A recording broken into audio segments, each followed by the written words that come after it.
Raptors fans, we got like 2 months till the start of the next season. Loki coming up quick. Our team has much leveled up from last year, so it has fans excited. But with the new team we have, with the expensive roster we got, comes new expectations. We are expected to do very well next year. And Darko has a big job on his hands because our roster, we have a lot of ready-made NBA talent.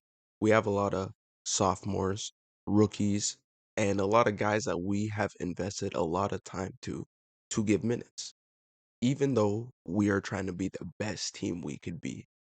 So how are we going to balance that? And how are we really going to line up as a team next year? And what's our rotation going to be like? Because we're going to have a rotation for the regular season, of course, where we're going to want to play guys, see how guys fit together, all this, that. But then when games really matter, those big games and cup games, and eventually when we make the playoffs, man, what could our rotation look like? But first off, if you're a Raptors fan, basketball fan, like the video, subscribe. Let's get it. To start off, of course, we have to go through who's starting for our team. And that's the easiest decision. We have five guys. They're all the highest paid for their position, highest paid in general on the team. They've shown the most, proven the most on the roster. So bam. IQ at point guard. We got RJ Barrett at shooting guard. Still until we may trade him, he's gonna be stamped there. We got Ingram small forward, Scotty power forward, and then Jakob center. Strong starting lineup. Haven't seen them play. Gotta caveat that every time, but just you look at them on paper, looks damn good.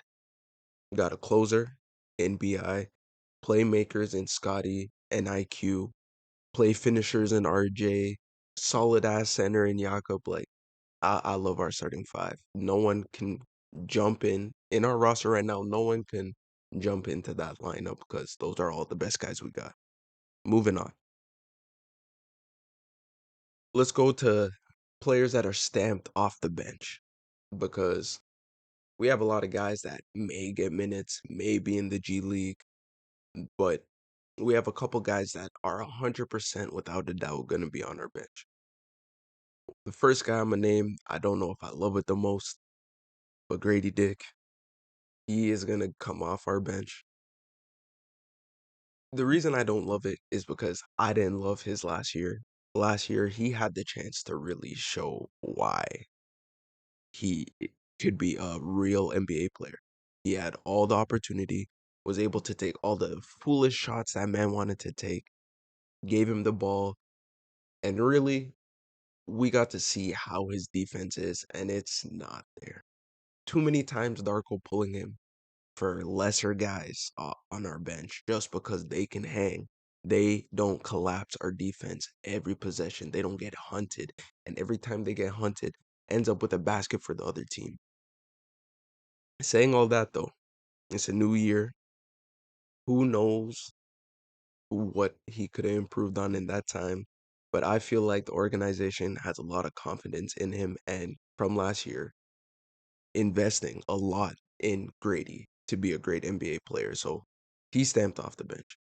Ochai, we paid him money, not for him to get DMPs and all that. He is our best guard defender, on ball defender on the roster probably.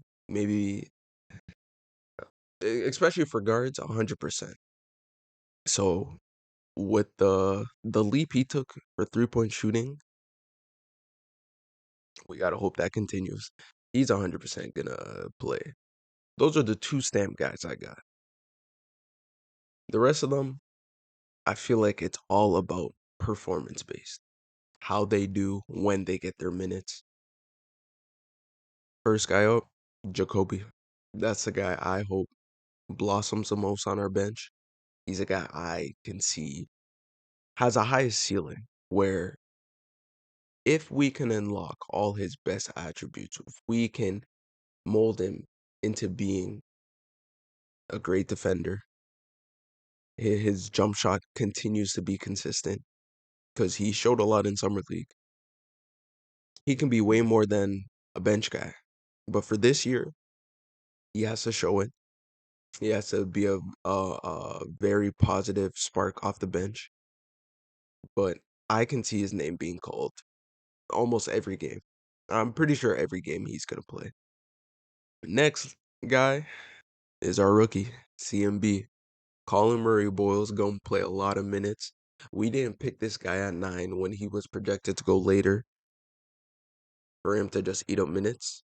A lot of people in the organization see something in this guy, defensive menace that with other tools being worked on, progressing, who knows what his ceiling is, you know?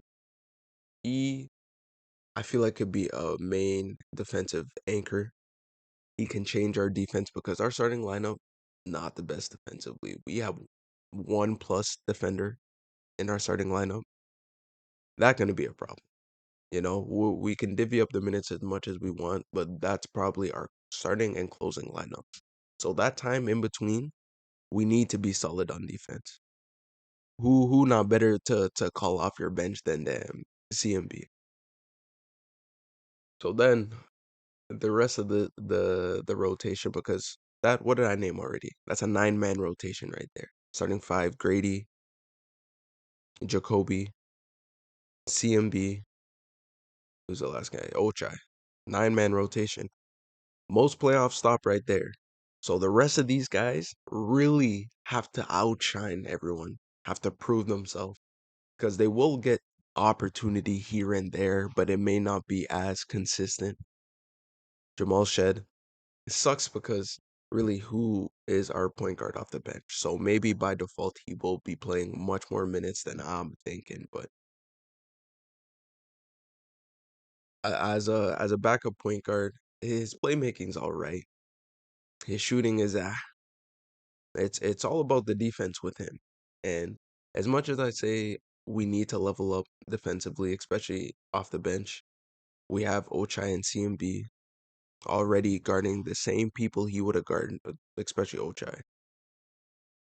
So I don't think the backup point guard needs to be such a defensive changeup where we got Scotty as our main playmaker or IQ. Where if IQ gets off the bench or it goes to the bench, we got Scotty there to play make. We have a bunch of guys that honestly can play make on this team. Where the backup point guard role is not as needed. So I honestly feel like long term, Jamal Shed may fall out of the lineup, and that had nothing to do with how he's played, if he's playing well or not. I feel like it just has to do with circumstance, how our team is constructed, how our guys' strengths are, and what he brings to the table. And it's not what our team generally needs, but still could be welcomed in minutes. So I would still love to see him get enough minutes. There's Mogbo. It sucks because him and Scotty, it's like they're the exact same size. They play somewhat similar, besides Scotty got that playmaking edge. So unless we want to develop a small ball lineup, which generally we really could because we don't have that solidified backup center, Mogbo and Scotty together could be a thing. I see him getting some minutes, but again, later on in the season, games that matter, I feel like he will fall out of the rotation. Jameson battle, some minutes. You know, we down by a lot. We may just need a shooter. Just let him shoot some. If he's hot, he stays. If he's not, he don't offer really nothing else. So the last, again, I talk about not really having a backup for our center. When Jakob goes to the bench, if we're not trying to run small ball with Mogbo, we have Mamu, the guy that's kind of been forgotten about in the league, and I feel like for a reason. He had that hot shooting game last season, but like I feel like there's limits to him, you know. He's all right. He's all right. And then Chomche, which has shown a lot. He's still a raw talent, but the ceiling there. The ceiling is crazy for him. He played amazing in summer league. He's a little undersized as a center, but he's so young. If we develop him, man, it He's someone that has to really show why he should be in the lineup. He has the potential, but that's not enough to crack this lineup. So we'll see. But later on in the season, I don't see either of those two guys playing. So our nine-man rotation, personally, I feel like this is gonna be the guys we see every game if they're healthy. Starters, IQ, RJ, BI, Brendan Ingram, Scotty, and Yakapurl. With Ochai, first guy off the bench. I don't care. I need to see him first. Get Grady out of here. Because Grady ain't gonna be playing that good this season, but Ochai, Grady, Jacoby, and TMB. That's a pretty damn good nine-man rotation, if you ask me. I feel like the bench, besides Jacoby, and this is projecting, the offense takes a big dip. And our offense projecting is looking to be all right anyways. Like we have a lot of offensive threats, but how they're gonna mesh, especially with no incredible three-point shooting, we're gonna have to see. But these guys can plug in and they can play their role, and we can be a very special team. Low key, we're definitely a low key team. A lot of guys don't know our bench guys, and that's okay because they gonna know after this season. We see you there.